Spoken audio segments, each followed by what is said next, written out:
Hello, everyone. Welcome to Raffles and Bingo and Drawings, Oh My, Understanding Small Games of Chance in Pennsylvania. This is a 75-minute webinar with retired police captain Jamie Jones, and I'm Christina Spadaro, the Director of Learning and Education here at PANO, the Pennsylvania Association of Nonprofit Organizations. If you've been with us for a number of years, you might have seen Jamie before. It's been a couple years since we've covered this topic, and we're really thrilled to welcome Jamie back to help us wrap our heads around the Small Games of Chance Act here in Pennsylvania and what it actually means for most of us now as we continue to operate remotely during COVID. Just a little bit about Jamie. He was a member of the Pennsylvania State Police for more than 30 years. About half of them he spent with the Bureau of Liquor Control Enforcement. And he just retired in December as a police captain. And we're, of course, really grateful that he has, quote, come out of retirement just for today to do this with us. So thank you so much, Jamie. Looking forward to learning from you. The virtual floor is all yours. I'm glad to be here, and I'd like to thank everybody for taking the time to join us this morning. One of the things that I've learned over the years is the Small Games of Chance Act is probably one of the most misunderstood areas of law in Pennsylvania. I've been conducting seminars like this for over 17 years now, trying to get the information out there. And now that I'm retired, it gives me a little bit more freedom to deviate from the letter of the law and get a little bit more into the practical application. So I think that will be a good thing for everyone as far as, a better understanding of the common sense application of the Act. I have a lot of slides here to get through. I want to tell you ahead of time, I'm going to skim through some of them. I created this presentation, which will be available to you to be used as somewhat of a resource, as well as, for a presentation. Normally, if I was just doing a presentation, I wouldn't have the volume of material on the slides that I do. But given that I placed that information there, like I said, it can be used as a resource later on.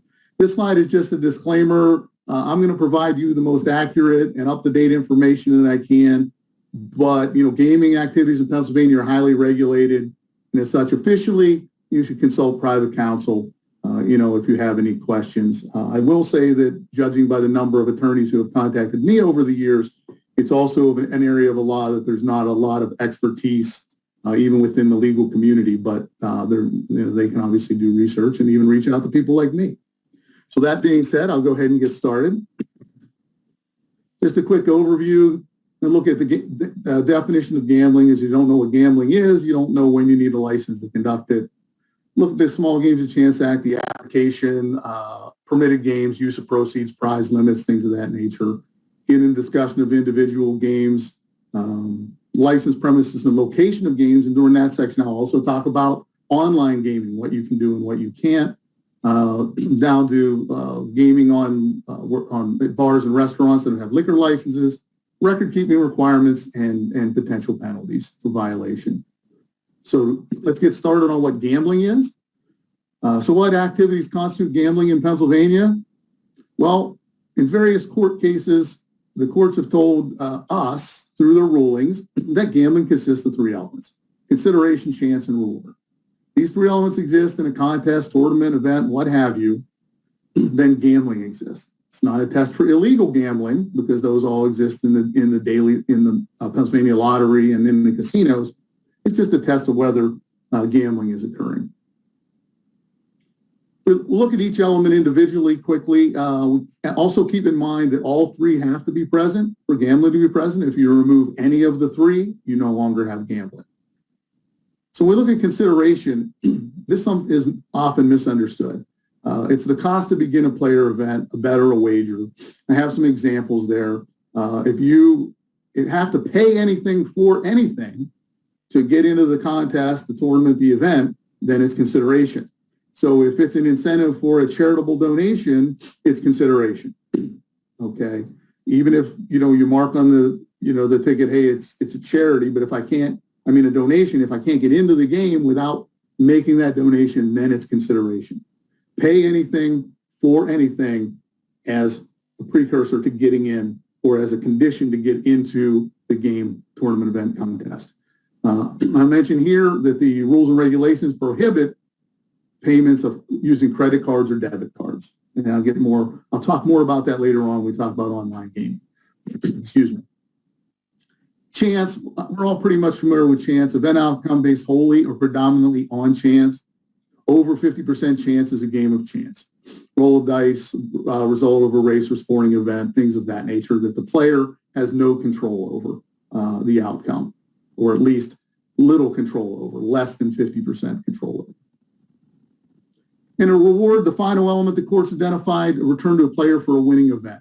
That can be cash, merchandise, service, anything of value can be a reward. The value of the prize is the fair market value. So if your organization has a prize donated to it, the value of that prize isn't zero that you paid for it. It is whatever the fair market value of that prize would be. It's also important to understand that if the value of the prize does not exceed the cost of the chance or the consideration, then the contest is not gambling because you do not have reward. It would be hard to argue if I wagered $10 and the most I could win is $5 that I would be rewarded. I'm still losing $5. In Pennsylvania, you must have a license to gamble. There are no exceptions. The default is gambling is unlawful. So unless a form of gambling is specifically authorized by statute and operated as required by that statute and any associated regulations, then that gambling is unlawful. You need a license regardless of whether or not you make any money. Even if you make zero money, you could lose money. But if those elements of consideration, chance, and reward exist, you have to have a license. You have to have a license even if tickets are only sold to members of your organization and not the general public. You need a license even if the wording on your ticket indicates it's a donation, unless you're actually giving away tickets free of charge.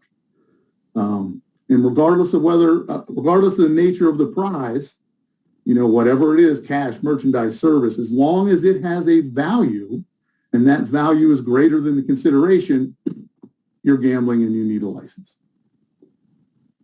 Some common unlawful activities: Texas Hold'em tournaments, paddle auctions, casino nights, sports pools, except for, the ones that are authorized by the act that I'll get into, vertical wheel or chuck-luck wheel, and video gambling devices, poker and slot machines. Is there a way that these games can be operated legally? There is. You have to remove one of the elements of gambling.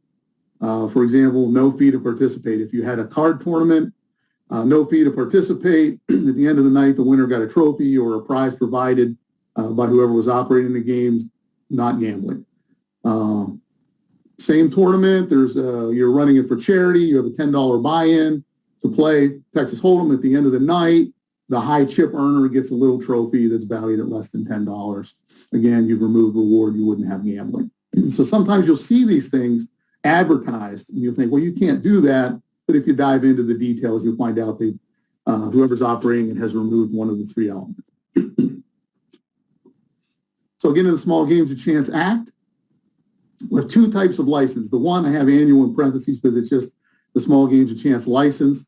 It's primarily for organizations that own or lease a premises, a specific location where they conduct normal business, and they plan to operate Small Games of Chance at that location. That's $125 a year. The second is a monthly license. That's primarily for organizations without a premise, although an organization with a premises can also get that license. It's for 30 consecutive days. It's $25. An organization can get as many of those as they wish.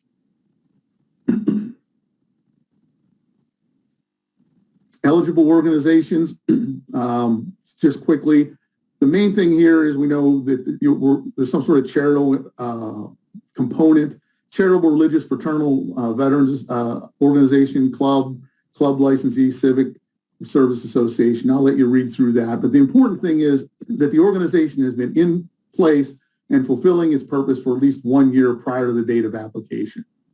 A lot of the traders are fairly lenient on that. If you had a loose organization that you finally put together and created the organization and then went to get your license, most times if you can demonstrate that you are in some capacity for fulfilling whatever that purpose was, they're usually fairly lenient on that 1 year requirement for new organizations. A club licensee under the Small Games of Chance Act is treated a little bit differently. So it's important to know if you fit this definition. And that's an organization that is licensed to sell liquor under Section 404 of the Liquor Code. That's most of the places that we know as bars and restaurants. And holds an exemption under 501c or 527 of the IRS code. All right. So if you go get a small games chance license and you meet these this criteria, then you are a club license and there are special rules that apply to you. License eligible organizations, charities that obtain and utilize a PLCB special occasion permit issued by the Liquor Control Board for, to temporarily sell alcoholic beverages are not club licensees. Okay, those permits are not issued under 404 and therefore do not make those organizations meet the definition of a club. If you have auxiliary groups, your organization has groups that are formed, created, and exist because of the parent organization, they're not eligible for a right to have their own license. So, I use a lot of people familiar with the American Legion. They have like the ladies auxiliary. They're not separate. They can't be separately licensed, but they can conduct small games of chance under the license of the parent organization as long as they're listed on the application. Keeping in mind that the parent all the money has to flow to and through the parent organization, and they're still responsible for all the operation and the proper disposition of the proceeds. The application, it's fairly simple. It's available online. County treasurers are responsible for issuing licenses, and like a lot of things, it's a little different in Philadelphia. They have a Department of Licenses and Inspections that issue the licenses. Small games of chance are operated in all counties are subject to the provisions of the Act. So every county has the same rules and regulations when it comes to the operation of small games of chance. I'll touch on some areas of inconsistency between treasurers later on, but for the most part, it's fairly consistent across the Commonwealth. We're as consistent as it can be with 67 counties and 67 different issuing authorities. Small games chance license only permits gaming in Pennsylvania, okay, only in the Commonwealth. The time frame to obtain a license will vary by county. Small counties, I live in Jefferson County, I can go to the courthouse. I could probably go there right now and come back before lunch with a small games of chance license if I have all my documentation. Larger counties, it could be 2 to 5 days depending on their workload and what their procedures are. The application is important because it's the only place certain information exists. It's where an organization specifies the location where games of chance will be conducted. It includes an affidavit related to who will operate games and where they will be operated, and specifies an operating day and week, lists responsible persons, and lists auxiliary groups which will be able to utilize that license. One of the sticking points on the application is on the information that has to be attached. Most of it's fairly straightforward, except we get the item 4 here, which has a copy of the applicant's Internal Revenue Service tax exemption approval letter, that's straightforward. We all understand what that is. Or official documentation indicating the applicant is a nonprofit charitable organization. Because not all nonprofits are IRS exempt, tax exempt nonprofits, and you don't have to be to get a small games of chance license. But how do you prove to the issuing authority that you meet the definition of a nonprofit charitable organization? What I tell the treasurers and what the feedback I've gotten from them that they like to see is a registration with the Pennsylvania Department of State as a charitable organization. It's not very hard. You send them your documentation as far as your bylaws, your charter, your various information. They'll review that, and depending on the amount of money you bring in, the fees are rather reasonable, and they will register you as a charity, and you can provide that documentation to a treasurer to verify that you're a nonprofit charitable organization. I think that's the best way to go about that. And again, we have 67 issuing authorities. Some accept that 100%, and that's what they want. Others have some other information or documentation that they will accept.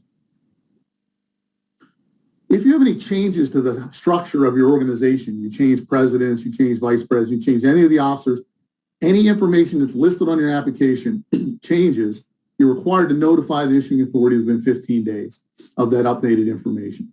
Again, there's no standard form or format in which to notify them. You're going to have to actually reach out to your county treasurer's office and ask them how they would like you to update that information. They may take it over the phone. They might send you a new application to fill out, and they'll just attach it to the old. Again, 67 issuing authorities, probably 67 different ways. Hey, Jamie, before we get into the act here in the operation of games, we had a couple questions come in about licensing and applications. So I thought it might be a good time to try to address some of those. Okay. We did have a question come in about the use of credit cards. So I know we will cover that in a couple of slides from now. So hang tight, Michelle, and everybody else I know there are a lot of people wondering about that. So we will get there.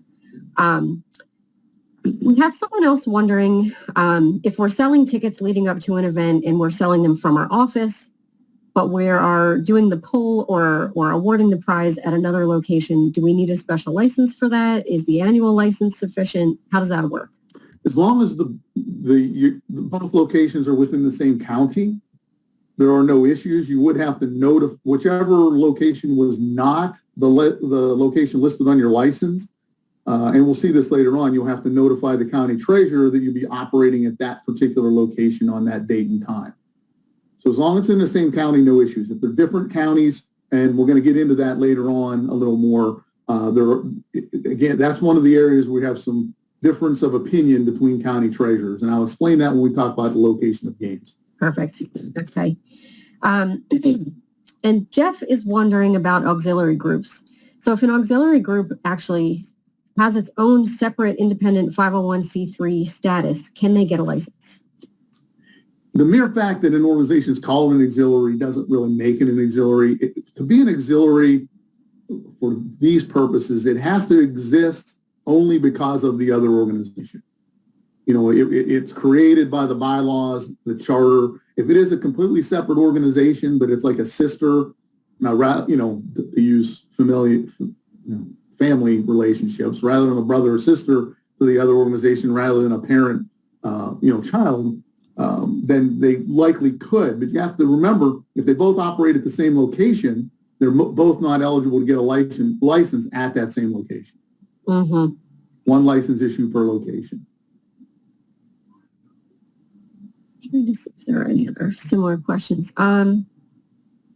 There is a question here. Someone actually is sharing that they're in Dauphin County and they have applied for a license pre-COVID, and it usually takes about a week or less. So that is just a comment on the timing. Although they did comment they haven't done it during COVID, so I'm not sure how that might be affecting things faster or slower. So thanks for that, Ted. Appreciate that. This is sort of a similar question to the auxiliary one, but has to do more with kind of fiscal, a fiscal umbrella organization. If you run an organization that is underneath another fiscal umbrella organization or fiscal sponsorship, if the umbrella organization applies for the license, does that then cover anybody underneath that person? Well, that's very tricky because it can, if they're all located in the same county, it possibly could, but you have to remember that you can only use that license at one location by one organization at one time. So you couldn't have parallel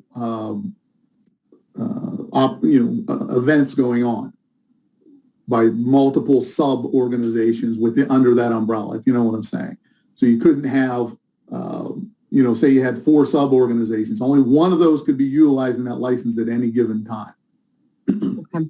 So it's technically possible, depending on how the organization is organized. Got it. Thank you for that. And I think this may be one of the last ones on licensing. And this might also come up later when we touch on location, but if you get a monthly license in one county and have another event in the same month in a different county, do you need another license, or how would that work? Okay, that's one of the areas where there's a little, I'm going to tell you what the Act says, and I can tell you that the Department of Revenue Deputy Chief Counsel is in agreement with this. If you're in a county other than that you don't have a physical presence, you need to have that 30-day license, and it only applies to that particular county. So if you're in 2 different counties, you're going to need a 30-day license in each county. Thank you. That was helpful.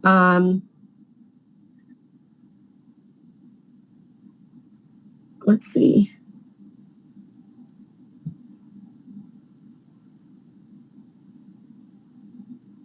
We also have someone asking we may get to a lot of these other things a little bit later here. But can you quickly revisit the club license? Do you have to be selling liquor, or you have to be licensed by the Pennsylvania Liquor Control Board to sell alcohol, to be a club license. And a club license, it's unique because it's an organization. It is not specifically a charity, and therefore their use of proceeds, there's different rules that apply. Because they're not a charitable organization can obviously use all of their proceeds for their charitable purpose. A club like the Moose or the Elk, for example, they're not a charitable organization per se. And that's why they have to follow different rules where certain percentages are used for charity and certain percentages can be used for operating expenses. But you have to have that license issued by the Pennsylvania Control Board and be a 501c or 527 nonprofit. Okay. That is helpful. There are a lot of other questions coming up, and I believe we will be getting to most of these. Some of these, many of them have to do with online, the world of online games of chance, and that will come up when we cover location. So I'll let you get back to it. We're going to keep track of all of the questions. So if we haven't answered yours yet, don't panic. We will get there. And you may see some answers to your questions in the PowerPoint. So thank you so much. It's likely. And spoiler alert, you're not going to like anything you hear about online games. Permitted games, it's just a list of the games that are permitted under the Small Games of Chance Act. If it's not listed here, you can't conduct it. Okay, you see it's very limited to these games. Most organizations limit themselves to the pool tabs, raffles, and 50-50s. We see some race night games as well. Daily and weekly drawings, although they're primarily operated by clubs, any organization could operate them, but they are the games that are limited to members only. They can't be, chances can't be sold to people outside your organization. Games, only licensed eligible organizations, auxiliary group managers, officers, directors, bar personnel, or bona fide members of the licensed eligible organization may conduct games of chance. The one exception is the sale of raffle tickets. They can be sold by anyone. You do have to track your tickets, though. Keep that in mind.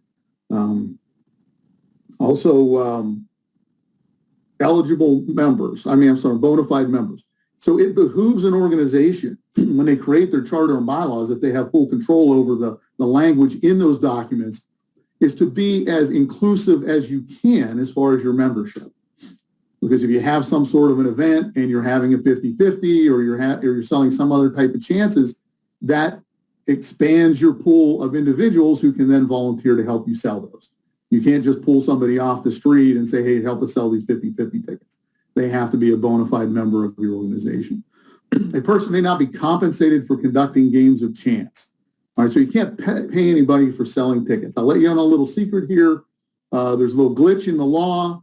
On the last amendments, they combined 2 paragraphs and didn't realize there was an exemption at the end of the second paragraph that because of the combining of the paragraphs now applied to both sections, and you technically can compensate somebody for selling raffle tickets. So prior to that, if you said, hey, for every book you sell, you get a free ticket, that wasn't permitted. Now, technically, because of that combining of the paragraphs, it technically is. I still don't recommend it because it can be abused, but technically it can be done. No one under 18 may operate or participate in small games of chance. There are no exceptions, as there are in the Bingo Act.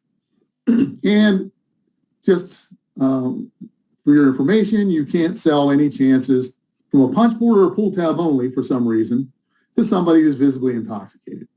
I guess you can sell them a raffle ticket, but you can't sell them a punch board or pool tab chance. These are the prohibitions as far as people who are prohibited from operating games of chance, convicted of a felony within the last 5 years, or small games of chance or bingo act violation within 10. Can't have anything to do with the operation of games. Use of proceeds.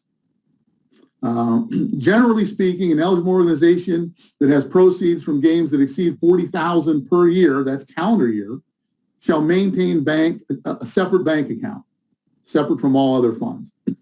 So if you didn't last year, you only made $20,000, and this year, you don't keep a separate bank account, but by say July, now you've exceeded $40,000, then you should open that separate bank account to maintain those funds.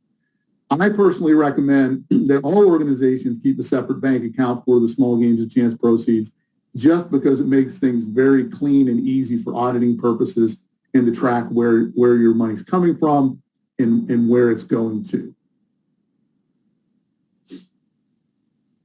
The Act limits what you can use proceeds for. Public interest purposes are the big one. If you're a charitable organization, chances are all of your expenses fall into this category. Expenses for club licensees up to 40%. Right now with the pandemic, things are a little different, but that's the general rule. And you can use the money for the payment of the licensing fee.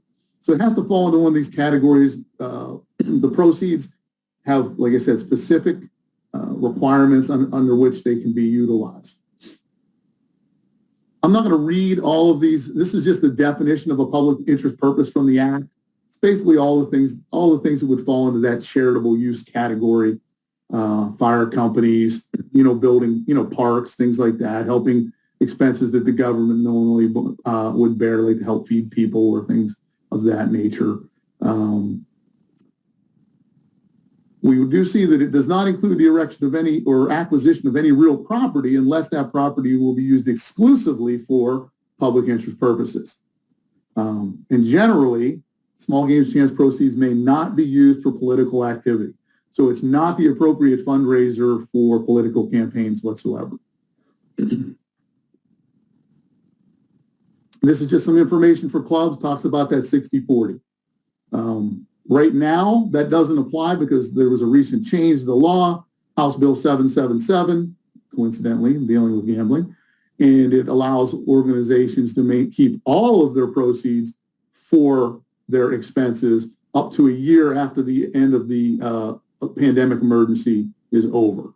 So for quite some time now, they'll be able to utilize club licensees, be able to utilize all of their proceeds for their operating expenses. And this is about, again, club licensees. If they earn less than $40,000, the first $20,000 they can keep for their operating expenses. Again, this is sort of all a little different now with the pandemic. Prize limits. The Small Games of Chance Act, by its very title, it indicates that there's some limitations, and those limitations are solely based on prize limits. There's no limit on how many games you can operate, how many people can be involved. The limits are what an organization can pay out in prizes in certain time periods. So the general prize limits, and you're going to see that general a lot, and then you'll see exceptions because that's the way the Act is written. General prize limits, $2,000 for a single chance. So the most you can pay on a single chance, generally speaking, is $2,000. It's not cumulative unless there are multiple awards on that single chance.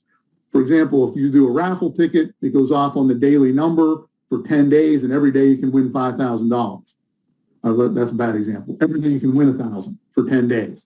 All right. There's a chance I could win more than $2,000 on a single ticket, on a single chance. Because if I win more than three times or more, then I will exceed the 2,000. So there it's cumulative because I've won multiple times on a single chance.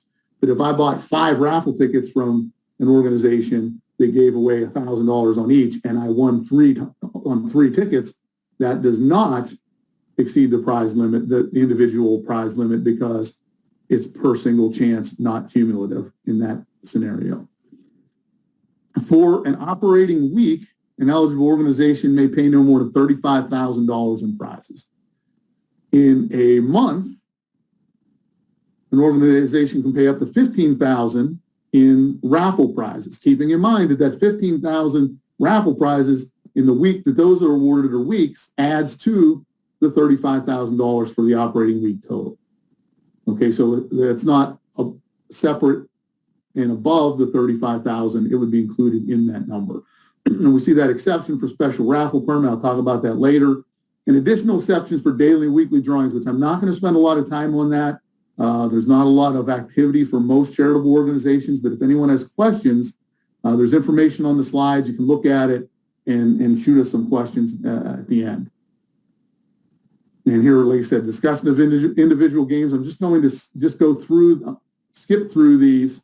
Keep in mind the daily and weekly drawings can only be played by bona fide members of your organization, not by people outside, no more than $1 per chance, and there's some other rules. Again, if there's anyone out there that has questions on these specific games, let's just hold them to the end. I generally find there aren't a lot of questions on daily and weekly drawings. Most organizations that run these have them fairly well down pat as far as the rules. Punch boards. We don't see them a lot in Pennsylvania. They were the subject of a lot of fraud back in the 90s, and they really fell out of favor. We had distributors that were selling the games and would send people out with maps to the winners, and there was a lot of cheating, and they, like I said, they fell out of favor. The $2,000 per prize limit is in place for an individual punch, no exceptions, has to be purchased from a licensed Pennsylvania distributor. All winners and prizes have to be predetermined. You can't just make your own rules up on these. You have to play as the manufacturer intended. Pull tabs, very similar, $2,000 per pull tab limit, no exceptions.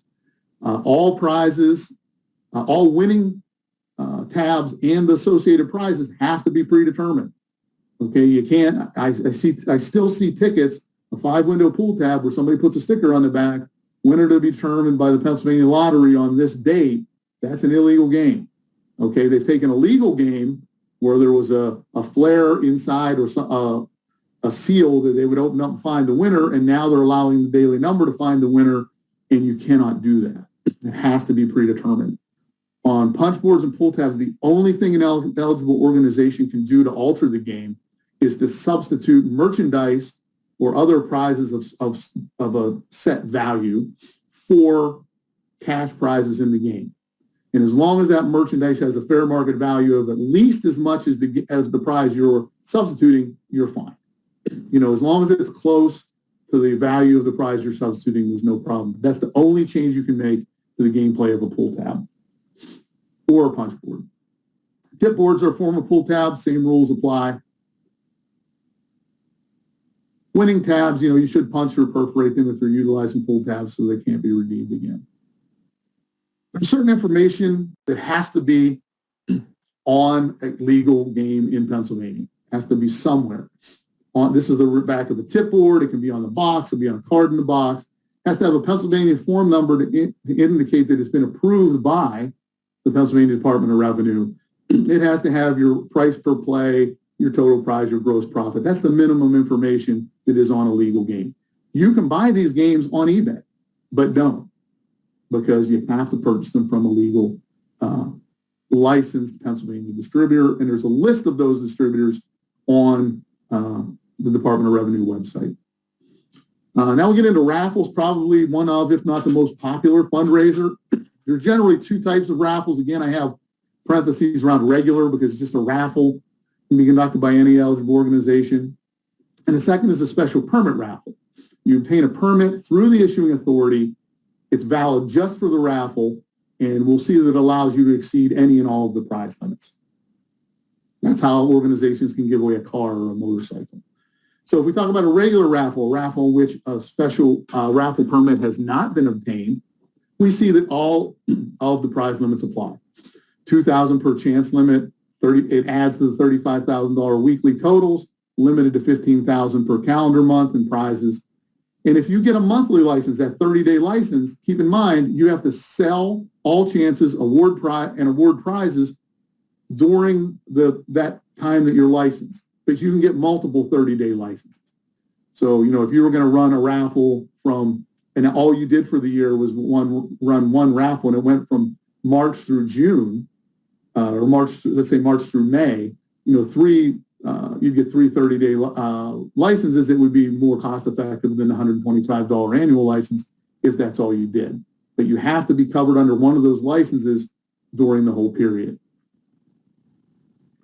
The special raffle permit, all the general prize limits are out the window. You can award, most organizations can award up to a total of $150,000 in prizes pursuant to special raffle permits. For volunteer fire, rescue, and conservation groups, that number jumps to $250,000. And that is the maximum regardless of how many licenses, permits you get. Most organizations can apply for up to 10 a year. Those special ones enumerated there for the $250,000 limit can get up to 12 per year. And again, those are available through the treasurer. The cost does vary. At most counties, it's $25, but others are 10. And like I said, it's set by the county, not by the statute or the rules and regulations. Both types of raffle have to comply with the following. You have certain ticket printing requirements. You have to have a physical ticket. They must be sequentially numbered and have a detachable stub with the same number. The stub must contain a place for the purchaser's name, address, and phone number. They must be accounted for, but by use of a logbook showing to whom they were given to be sold. So basically, you have to be able to account for every single ticket in your raffle, where it is, who has it. On the portion of the ticket that goes to the person the purchaser, the minimum information is as follows: time, date, and location of the drawing, the name of the licensee, small games of chance license number, special raffle permit number if applicable, the cost of the ticket, and a description of the available prizes. That's all that's required by the Act, a description of the available prizes. There must be a winner in a raffle. And what I mean by this is if you're allowed to use the daily number, as you see a couple bullet points down there. However, by the letter of the law, if you do not sell enough tickets to cover the total possible universe of outcomes, for example, if it's the 3-digit number, if you don't sell 1,000 tickets, the rules and regulations that say you can't use the daily number anymore to pick your winner. Well, that's a huge problem because say you sold 990 tickets and you have to try to notify 990 people to ignore the daily number on the day on the drawing that's listed on the ticket. So what I recommend is, in keeping with the spirit of the law, is you put in the fine print on your ticket how you plan to give away a prize if the winning ticket or tickets are not sold. You know, putting language on the ticket that say all unsold tickets become the property of the eligible organization, that doesn't mean anything because the eligible organization cannot be a ticket holder, cannot win. So something to the effect, if you're giving away a $1,000 prize on July 4th, it's fine print. If, you know, the number drawn is an unsold ticket, the winner will be chosen by the next day, the 5th, and so on until you get a winner. Just something in the fine print to explain how you're going to give away those prizes, because that's the spirit of the law, is that someone who purchased a ticket wins every available prize. Winners need not be present.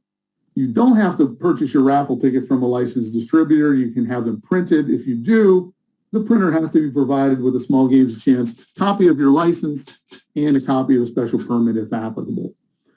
Keep in mind, winners have 90 days to claim their prize in a raffle. You can make it longer. You can't make it shorter. I see a lot of tickets, prizes must be claimed in 30 days. Well, guess what? If that person comes to you in 60 days and says, hey, I want my prize, and you've already sold it or gotten rid of it in some way, if they take you to court, you're going to end up having to give them that prize. All right, so it's 90 days. And you have to make reasonable attempts to notify them, which is 1, by phone, and 2, registered letter to the address that's on the stub.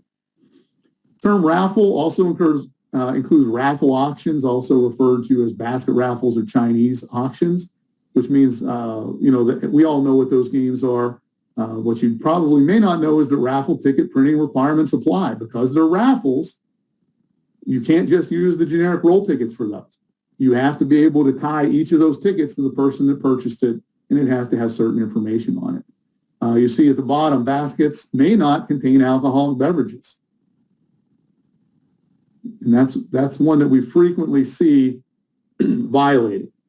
There's no real legal way in Pennsylvania to give away alcohol as a prize. If you don't have a liquor license and you give away alcohol as a prize, you're technically selling alcohol without a license, which is a misdemeanor. If you have a liquor license, the liquor code specifically prohibits giving alcohol as a prize. So there is no way to give alcohol as a prize. I generally recommend that the baskets of cheer, that you put empty bottles in there with gift certificates to the wine and spirits shop or the winery or what have you that's supplying the alcoholic beverages, and that person can redeem those for whatever they wish, including alcohol, but the gift certificate cannot be limited only to alcohol, because there again, then you are selling alcohol indirectly, but it still would constitute the sale of alcohol if you gave away a gift certificate that required it to be used on alcohol. Here's just a sample basket raffle ticket, give you an idea. If you were pre-selling, you need a description of the prize. You see we have multiple tabs on there. We have the stub that can tie the tabs to the person who purchased them. This is another one. If the prizes were on display, the phrase description of prizes is a little bit different, because if it says prizes to be awarded are on display, I think that adequately describes the prizes because they're right there in front of you. You can look at the prizes. This one has more tabs, but there are some small games of chance distributors who have stolen my idea and have pre-printed tickets that have all the information on the left and the right without the information in the middle. If you were to take like a shipping label and print a whole bunch of them that provided all the information that's necessary on a ticket and stuck it to those pre-printed ones, you could make a legal ticket out of it. But as they're sold by the distributors, they're not legal because they don't contain the required information. The good thing about these tickets is they comply with the raffle ticket printing requirements. They increase accountability, which is huge. I've said for years there's only two types of organizations that operate small games of chance: those that have been stolen from and those that will be stolen from. So you have to have accountability. You owe it to the people that are, donating or participating in your fundraisers. Allows organization to identify and contact winners, which is big, and permits the game to be played and winners to be selected in a traditional manner with a little bit more legwork on the front end. Everybody knows what a 50-50 drawing is. They were actually illegal till 2012. Now they're legal. One of the problems we have with 50-50s is, while the legislature, the General Assembly made them legal, there are no rules and regulations. I have some proposed guidelines here that just help with accountability, but it's in red because these rules are not, these are not requirements. These are just my recommendations to you to help ensure accountability. Two-part ticket individually numbered, that is a requirement. Ticket and stub have the same number, those are requirements. Sold individually or have a specific price per ticket is huge. That's the number one way people steal from you. If you have a different price for an arm length, different price for 5, different price for 10, you have to trust that person that they're giving you the right amount of money when they sell your tickets. Have a finite and defined time period. As it stands right now, your organization could have a 50-50 that goes off in the year 2100. Okay? And there's no prohibition because, again, they made them legal, but there are no guidelines. We don't recommend it, but it technically would not violate the act. Again, these are proposed guidelines. Conduct a drawing in plain view. That just makes sense for the integrity of the game. The prize is half of the money collected, paid to the winner. If you want to make it more than half, you certainly could. I've seen organizations do 60-40 or 70-30, but you wouldn't be permitted to make it less than half. All prize limits do apply. So there's a $2,000 per chance limit. So if you were having a 50-50 at $1 per chance, you couldn't sell more than 4,000 chances. Of course, once you hit 4,000, there's nothing to stop you from starting a second game. Race night games, still popular. You can do it once a month, may not exceed 8 hours. One of the things that's important here is, like the other games, they have to be operated by bona fide members of your organization. And you have to purchase the game itself from a licensed distributor. So if somebody comes to you and wants to operate one of these games, ask for a copy of their license as a distributor and purchase a game from them. If they don't have a license from the Department of Revenue, they can't be operating or have anything to do with the operation of these games. I'm going to skip through pools because I'm assuming that you're all represent charitable organizations and your goal is to raise money. In pools, you can operate a pool, but you can't make any money at all on it. Again, at the end, if anybody has any questions on pools, I'll be glad to answer them, but they're not very popular for fundraising because, again, you can't raise any funds. Advertising, generally it's unlawful to advertise prizes or their dollar value, and that applies to all games of chance. The exceptions are the prizes and their value may be displayed on a raffle ticket, but don't print your raffle ticket in the newspaper because now you've advertised. Prizes and their value may be advertised in a publication limited in circulation to members of your organization, or for that address, if you have an email blast to members of your organization, that's fine.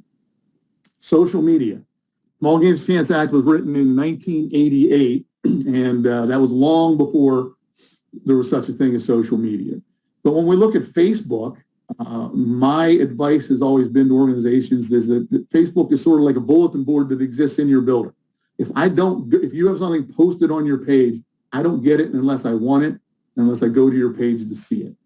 So I don't see any issue with Facebook as far as listing, fundraising activities that you're having. All right. Well, what's the time? I'm just curious. Let's check. All right. Let me go bump. This is where we want to get to. Yep. License, premise, and location of games. Generally, the general rule is you're going to be conducting your games at the location listed on your application. That's the general rule.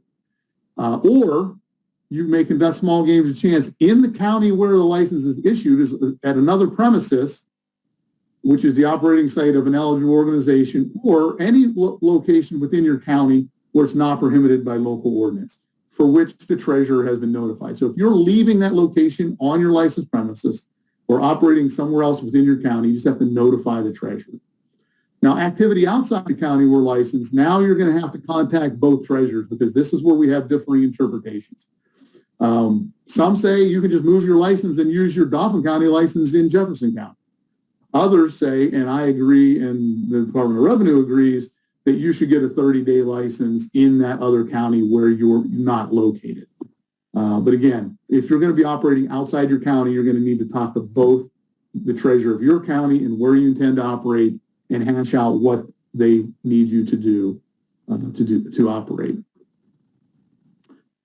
Up to 3 licensees can operate at one site location. Can't be licensed at the same location, but they operate at the same location as long as they're separate and distinct and clearly identified. And they can operate on the premise of a club licensee, not more than 3 occasions covering not more than 7 days in a calendar year.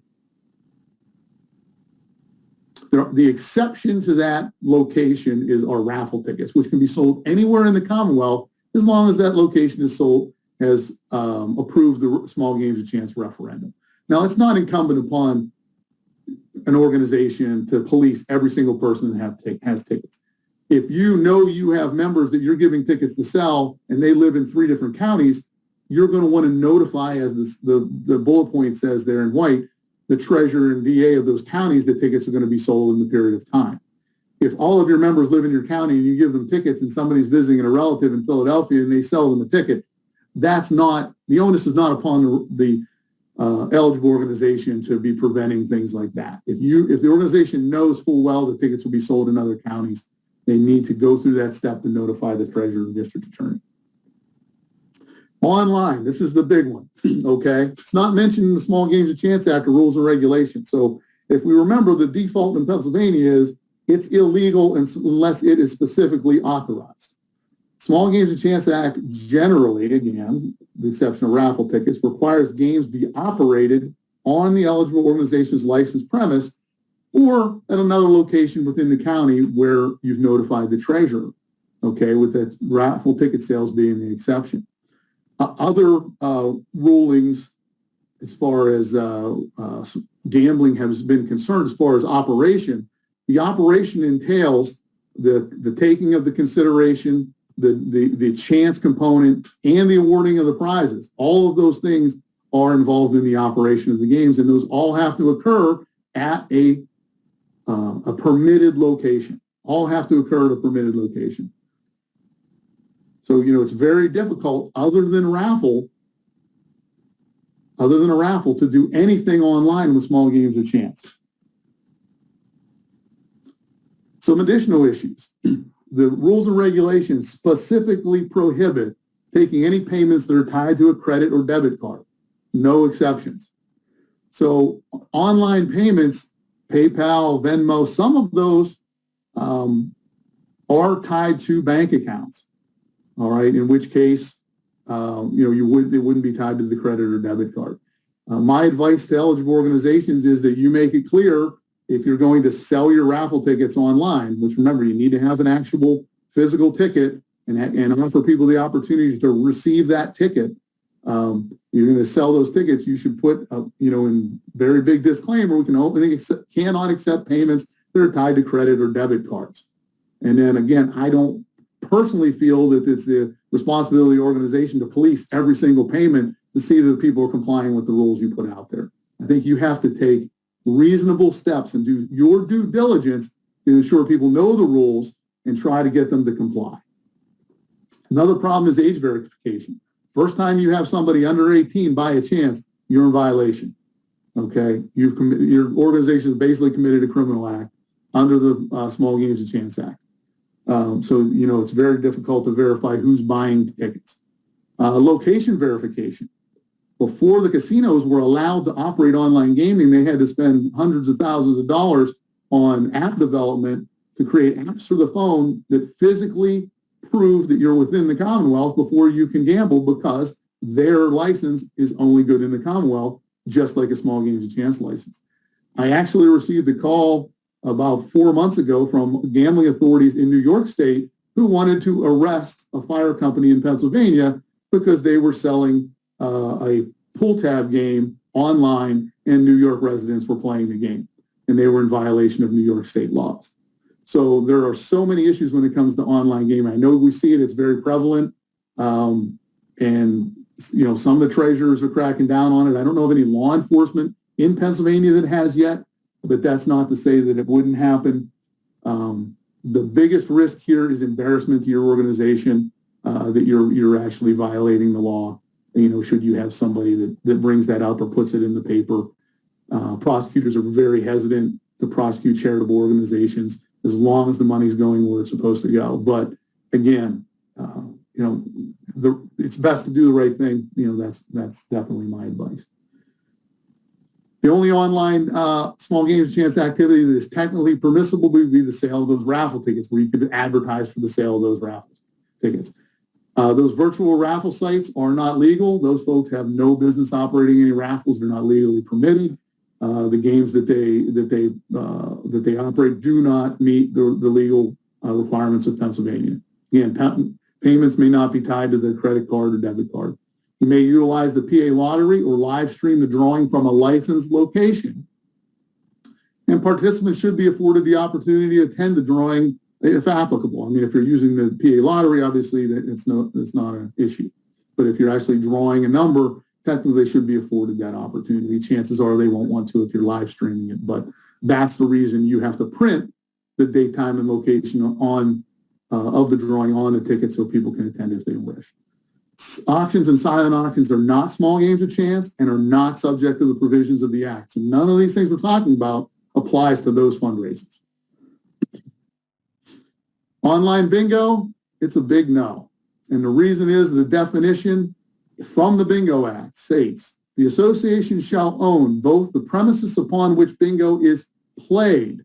So they don't even use operate, they say played, and the personal property used to conduct the game. So therefore, technically to do online bingo, you'd have to own the homes of everyone who was playing your game. So you can't operate bingo online, and you have the same issues that I mentioned previously about how do you verify the location of your players, how do you verify the age of your players. Obviously, players under 18 can play bingo if they're accompanied by a parent or guardian. How would you verify that in an online scenario? If you want to gamble on a liquor license premise, just going to go through this rather quickly. There are different rules apply. It's generally prohibited. There are exceptions. Now, it would be the licensee that would be in trouble for this.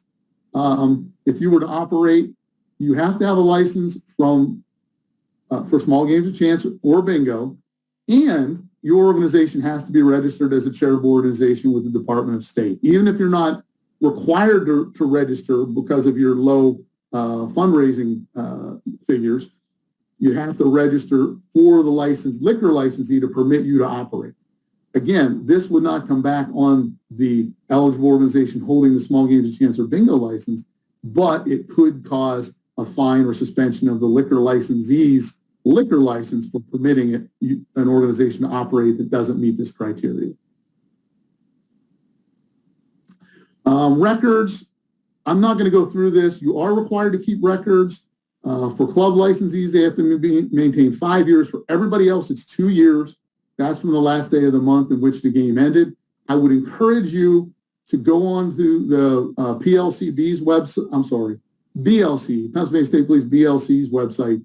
We created years ago, we call them schedules, like pack schedules, to record information. And if you don't have to utilize these, but if you do and you complete all the information, you'll have all of the records that you're required to keep.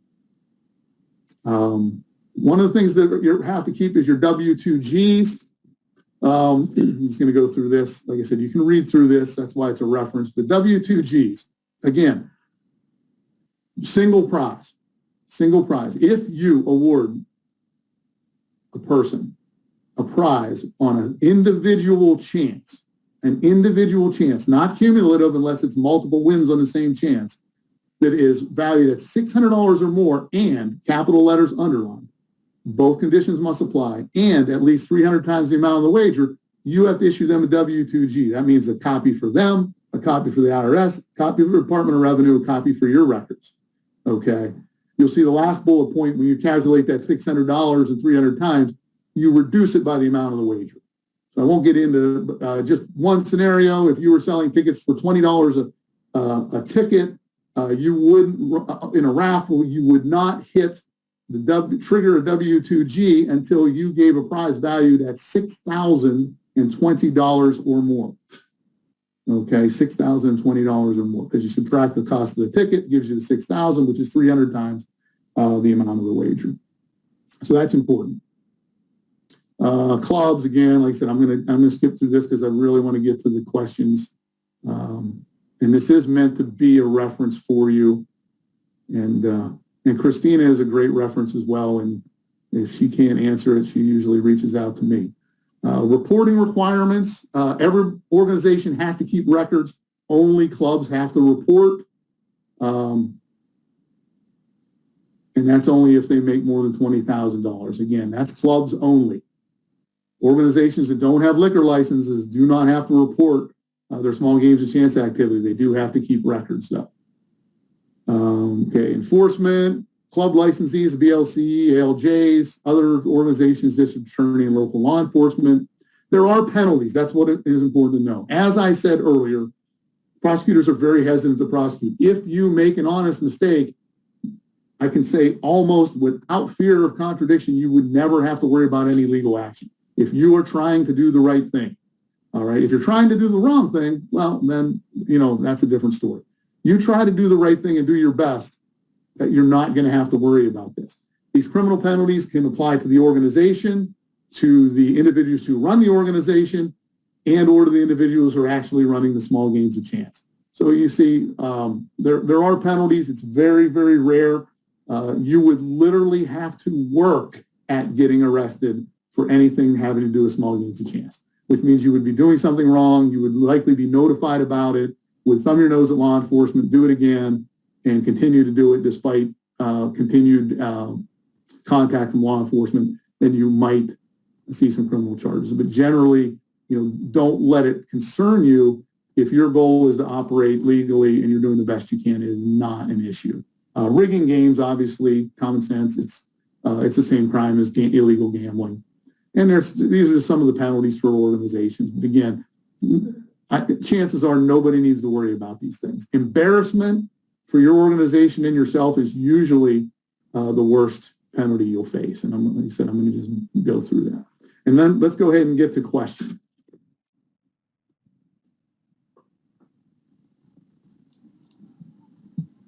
All right, they've been rolling in. Thanks, everybody. And thanks so much for that overview. It's really helpful. If anybody missed it in the chat or missed it at the beginning, we are going to send a copy of the slides out later today. So you will have that as a reference as well as the recording from today. So just wanted to remind everybody we'll have that available for you all. Let me see. Looking back through, so this might actually be a helpful place to start. Someone is wondering if you can just give some examples of what is legal right now online while we are operating under these COVID restrictions. So since there are so many restrictions on how to run a lot of these games legally, are there examples that you can give that would just help, shed some light on what is okay? An organization can advertise, the sale of raffle tickets. Again, you have to be careful about how you advertise. If it's just to your members on your Facebook page, anything goes. But if it's general advertisement, you can't really put the prizes or their values, but you can point people to your Facebook page to get that information. But basically, all you can do is sell those raffle tickets and send people raffle tickets. That's it. There's really nothing else. And the way you accept payments, again, I recommend if you're going to take any online payments that you specify no payments that are tied to credit or debit cards. And, and let people know it's not permitted. If they do it, I really don't think it's your responsibility to vet every single payment that comes in. As long as, again, I think it's all about due diligence. You did your part. Bring your bases. As far as any other, bingo is absolutely prohibited by the wording of the act. Pull tabs would be prohibited because the person is not at your location purchasing the ticket, and they're not at your location getting the prize most of the time. Mm-hmm. So you're really limited to the sale of raffle tickets. Mm-hmm. Thank you for clarifying. I know we had a couple other questions. There was one that came in about, can we send physical bingo cards out to people and then live stream it? That's, yeah. Those people have to be on your licensed premise playing the game. Mm-hmm. Great. And that's unfortunate. It really is. And I don't see any reason why some changes haven't been made. Mm-hmm. We've had a couple questions actually come in about auctions and silent auctions, and I've addressed in writing that they're not considered part of the Small Games of Chance Act, but we've had a couple people just wondering if you can share a little more. Are there other laws that govern how those run? Do you have to have any kind of permit to do those? Can you take credit card payments for that stuff since it's not Small Games of Chance? Yeah, you can accept credit card payments, whatever payments you like. There really are no rules or regulations governing those activities.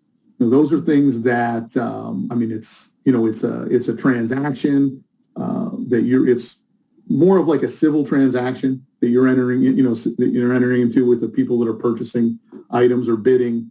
And as long as you're doing everything above board, you really should have no problem whatsoever with those. Those are great fundraisers. They're not as popular, obviously, as the gambling. Gambling is very popular, mm-hmm. But we don't have all those restrictions in place. Great, thank you for that. All right. We've had quite a few. There are still 48 open questions right now. We have definitely answered many of them, and I'm trying to scroll through as quickly as possible to see which ones might still be outstanding here. This question has to do with alcohol. If you are hosting a food truck rally and one of the trucks is selling alcohol that will be consumed on our property, even if we're not directly selling the alcohol, do we have to have a license? How does that affect the organization hosting the event? That food truck would have to be properly licensed, and that responsibility now falls on the liquor licensee. the organization hosting it, I mean, you know, we live in America where you can sue anybody for anything, so you always have to be concerned about that. But as far as a legal obligation, that all falls back to the licensee.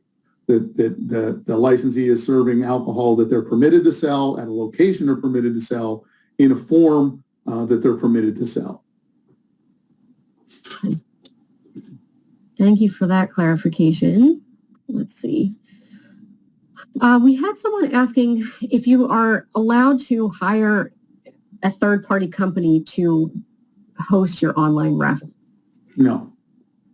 All right. Only members of your organization can do a lot of those. Yeah. Operating. And again, you need the physical tickets, which just the possession of those tickets, you know, has to be by an eligible organization. That question came up actually a few times as well. A couple of people are wondering if it's possible to host a raffle of any kind without physical printed tickets. Well, the Act specifically, you know, specifies that you have to have tickets and lists printing requirements. What I would suggest would be that you give people the opportunity to receive a physical ticket, but if they're fine with a scanned image or an image of the ticket, that they make that choice. And in my estimation, most people would be, because postage would become prohibitive. You know, even at 50 cents a shot, you sell 1,000 tickets, that cuts into your profit. But I think, again, due diligence to follow the rules. Rules say, have a ticket printed, have it this. Well, I can send you this ticket, or I can send you a scan or an image of the ticket. And since you can print the tickets yourself, you know, in theory, the ticket wouldn't have to exist if they said you can just email it to me. It would have to be the eligible organization creating and emailing that ticket. Got it. Okay. We also had a question come up about gun raffles. If we are running a raffle, let's say in Dauphin County, but we need to pick up the gun in Lancaster County, do we need to notify both treasurers in both counties?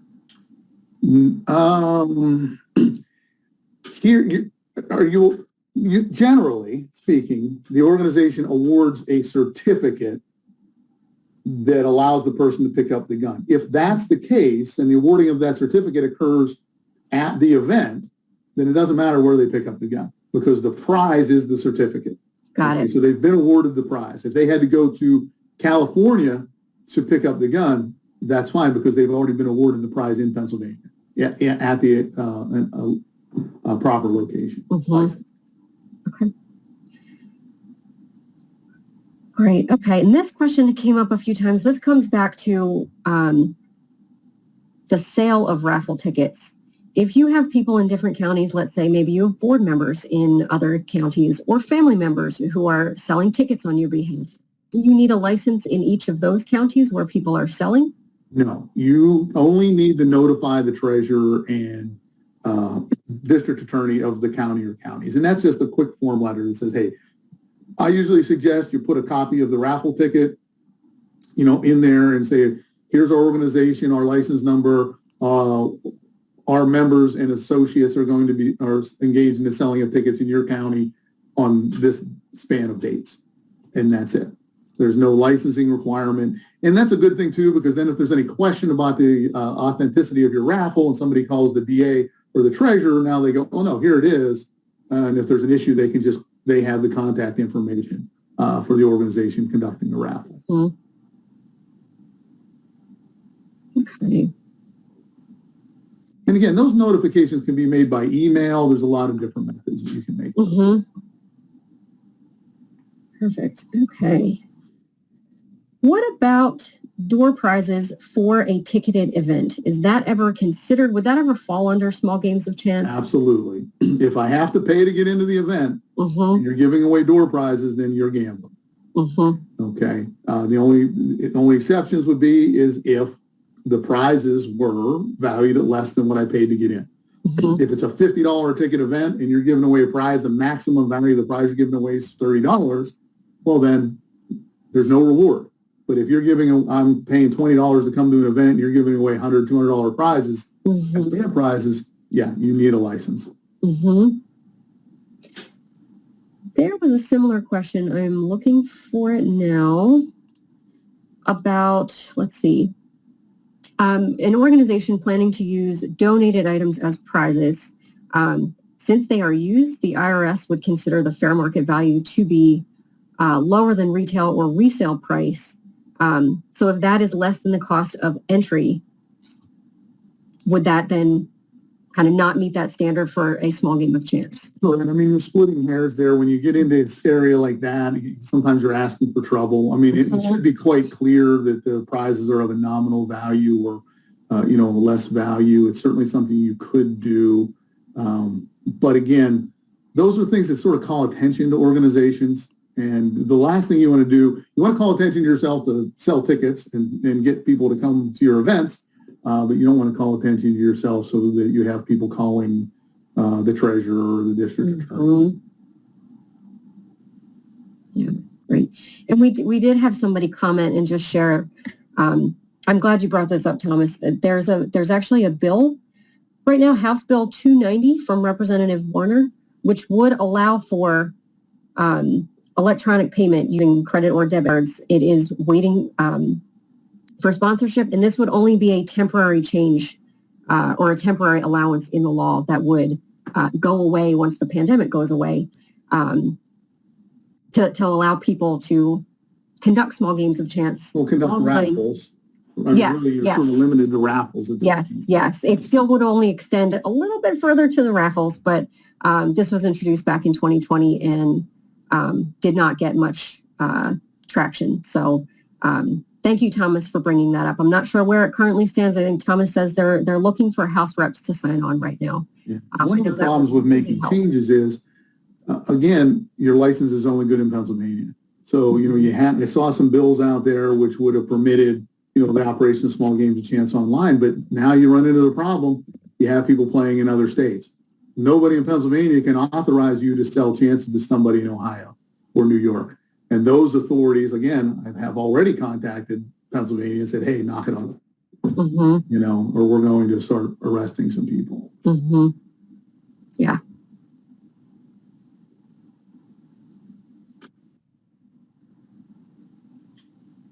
Okay. We had a question come up. I'm looking for it now about wine polls. You may be able to answer that without even knowing the full extent of the question.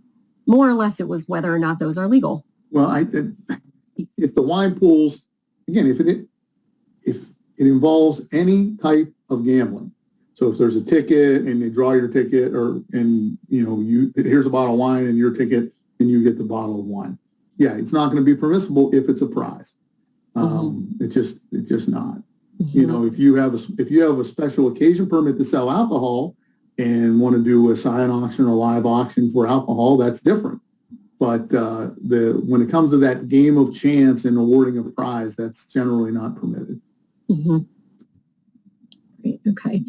I want to be mindful of time. We are at 11:16, so we're 1 minute past our deadline here. But if you're comfortable staying on an extra couple of minutes, we of course have more questions to get to. Yeah, let's get all these questions answered. Great. Okay. For everybody out there, if you are not able to hang out with us much past this time, we will include all of this in the recording, so you will still have access to the questions and answers in that recording if you can't hang in with us for a little bit longer.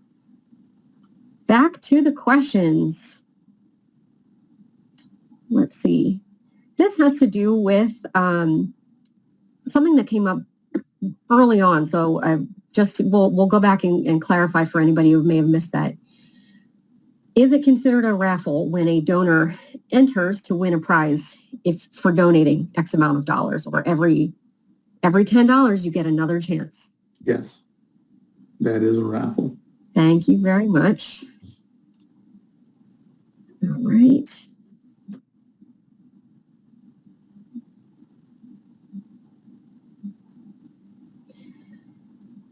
Let's see. And in that scenario, it would have to be operated as a raffle. You'd have to print raffle tickets. You couldn't just, say you have an opportunity to win a prize and then, randomly pick from, I don't know, some list of donors. You know, it would have to meet all the requirements of a raffle. Great. Okay. Let's see. How about using a raffle to raise PAC money? Now, again, political activity is generally does not fall under a public interest purpose. But most public interest purposes don't have, you don't have an opposing view who is anti whatever you're raising money for. So it would be, you know, if they're just not listed, it wouldn't fit in any of the categories in the definition of a public interest purpose. Although I do see it rather frequently, and there have been several politicians severely embarrassed raising money using small games of chance. Yeah. So I mean, I know that question comes to panel with some regularity. So thought it would be good to clear the air. Let's see. Can you revisit online basket raffles? Online basket raffles. Now that would be very difficult. Again, how would you conduct that basket raffle online? Yeah, you know, have to have physical tickets. They have to meet the printing requirements. I guess I think it'd be labor intensive, where the person would pick and how they put their stubs in. And, you know, you're operating the game. That's part of the operation of the game. Again, I just go back to due diligence, to do everything you can to try to operate within the rules. And if you can somehow do it, you know, if you can somehow do it within the rules, I think it'd be very difficult. Very difficult. Yeah.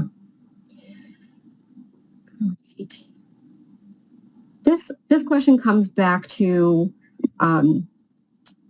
obtaining a special occasion permit from the Liquor Control Board, which would be required if you wanted to include any kind of alcohol in a silent auction or live auction. Or if you're serving it in an event. Yes, or any kind of service of alcohol. What can you share, if there is an easy answer to this, what the cost is to apply for and obtain a special occasion permit?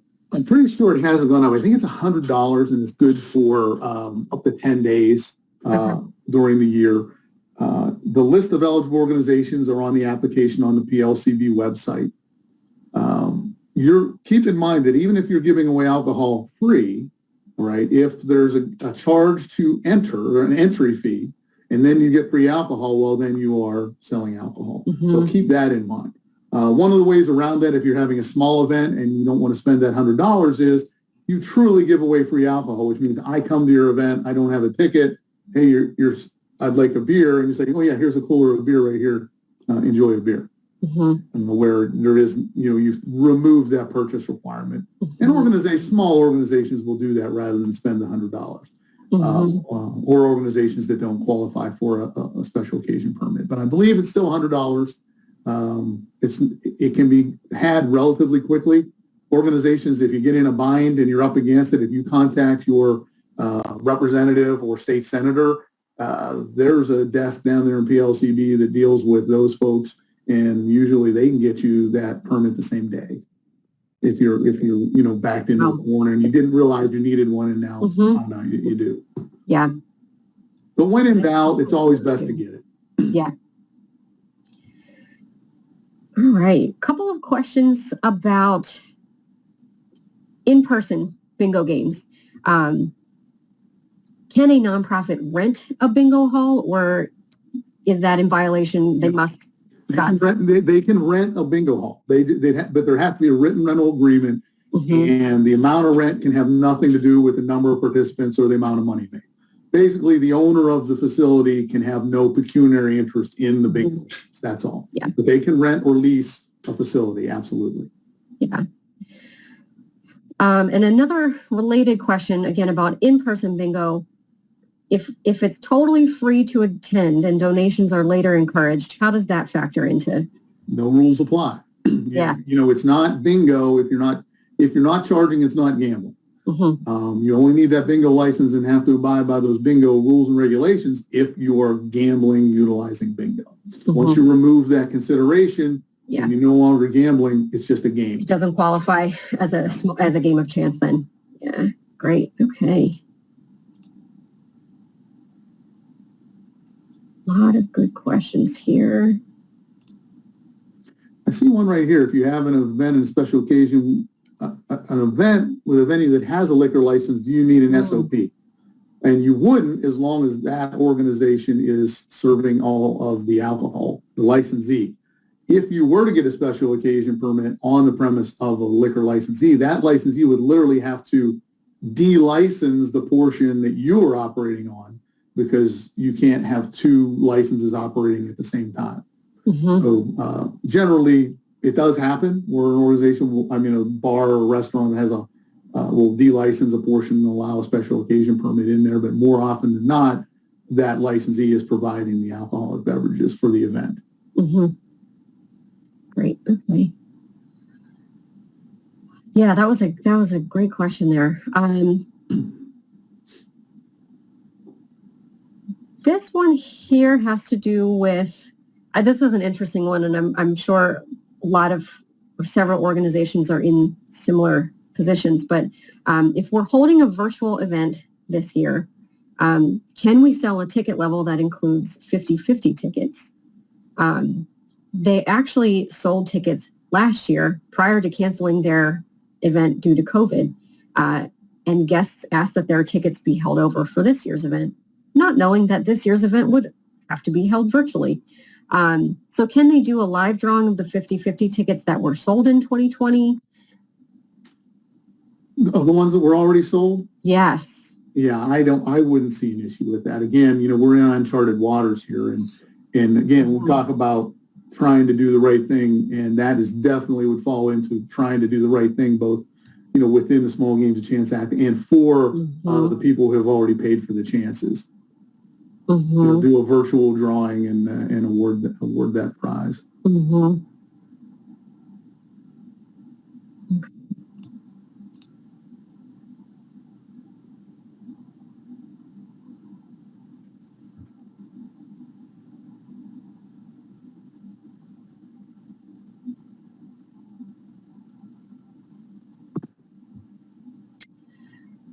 Can you put, let's see, for any raffle, really, not necessarily just an online one, can you or should you put somewhere on there that you must be a Pennsylvania resident to purchase the ticket in order to kind of deter out-of-state buyers to I think apply?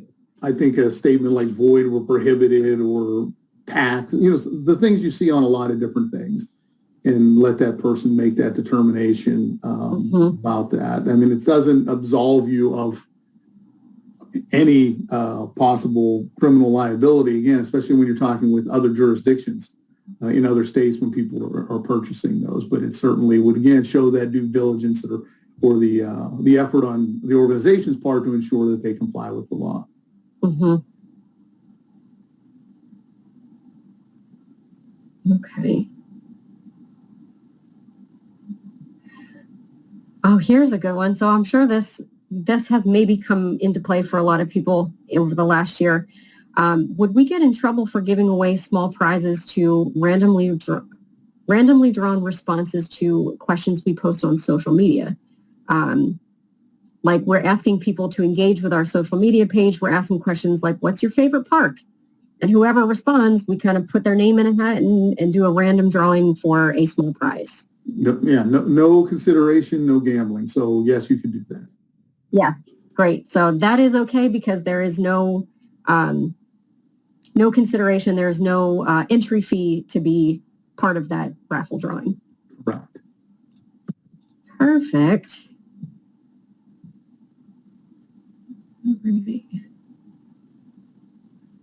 We'll take just a couple more questions here. We'll go until 11:30 today. And then if we still have some outstanding questions, we can try to get you some answers in writing after we wrap up here. Can you do virtual bingo for free? So that would remove that element of consideration. Right. You remove one of those elements and then those rules and regulations don't apply to your game. Yeah. All of that kind of goes away then. Yes. Great.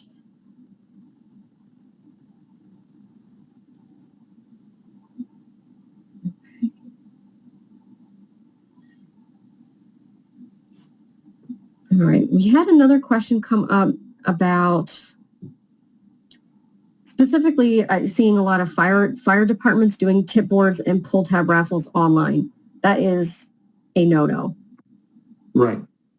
Complete. Those have to be operated on the licensed premise, and operation is the sale, the choosing, and the paying of the prize. Yeah.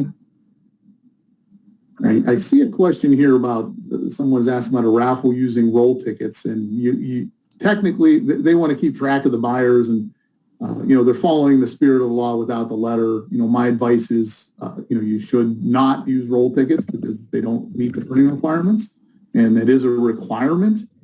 But again, I see what you're trying to follow the spirit of the law and tracking who buys all the tickets.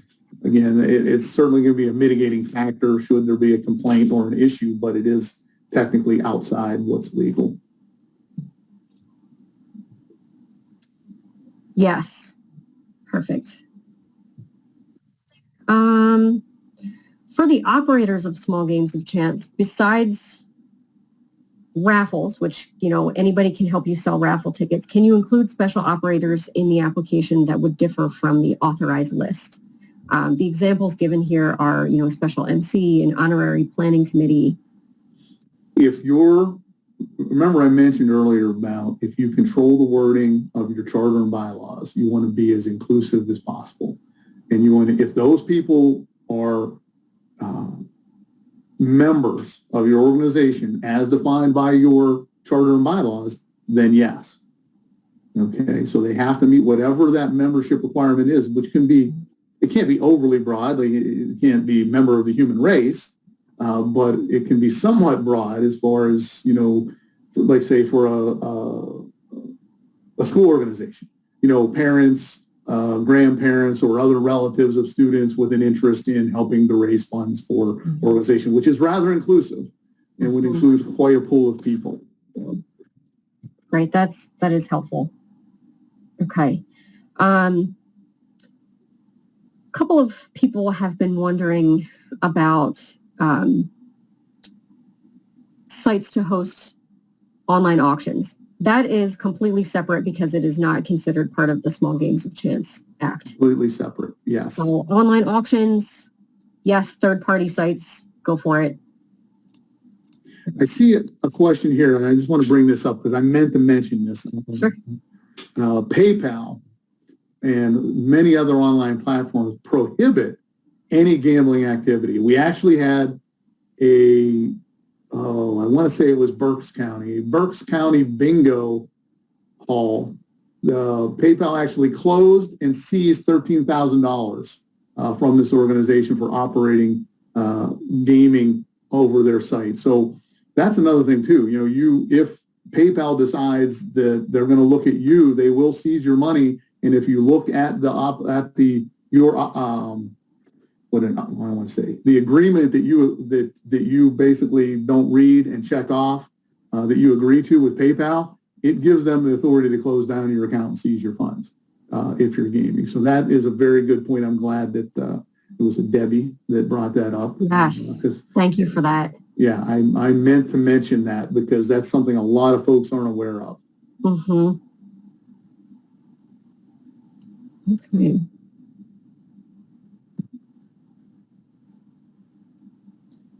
I do, again, want to be mindful of time here. I know we still have quite a few outstanding questions, but we are at 15 minutes past our 75-minute mark here. So I think we will call it a day for now. We will get back to all of you with a written response to the outstanding questions as soon as possible.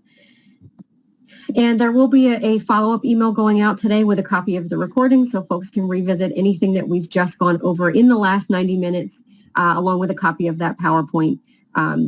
Today's email will not include answers to the outstanding questions. We will take some time to get back to those, but want to make sure you have at least some resources right off the bat today to revisit. So any final comments you want to share, Jamie, before we hop off? I appreciate everyone's interest. Like I said, I've been doing this for a long time, and I enjoy helping eligible organizations. When I did this, when I was with the department, it was really above and beyond my job. I just saw that there was a need, and I plan to continue to help out as much as I can.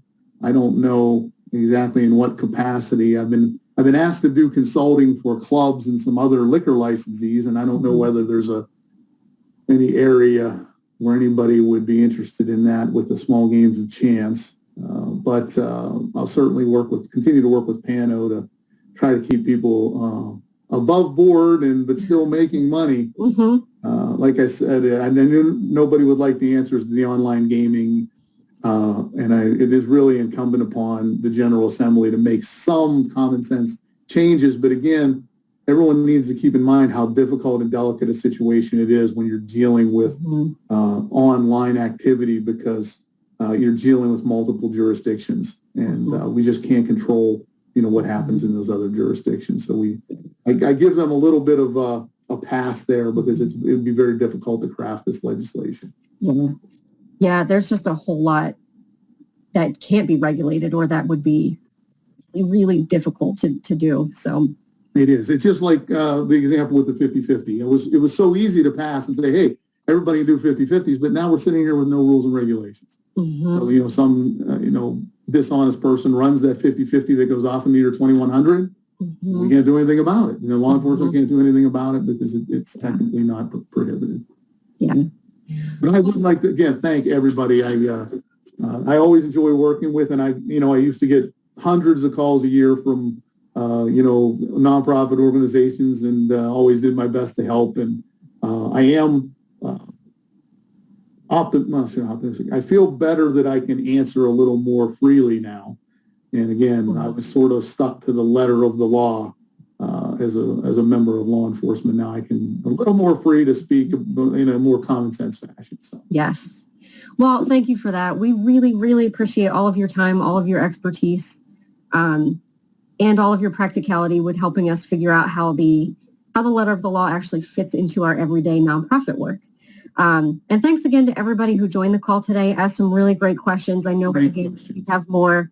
And if you think of questions after we sign off, I know people know how to get a hold of me. So we will continue to take your questions as well and try to get back by the end of this week in writing with some responses to what are still outstanding here. So on that note, best of luck to everybody with your small games of chance this year. And here's hoping we can be back in person before the end of 2021. But we hope for now you all have a really great rest of the day, and that we'll see you online again soon. Thank you so much. Take care, everybody.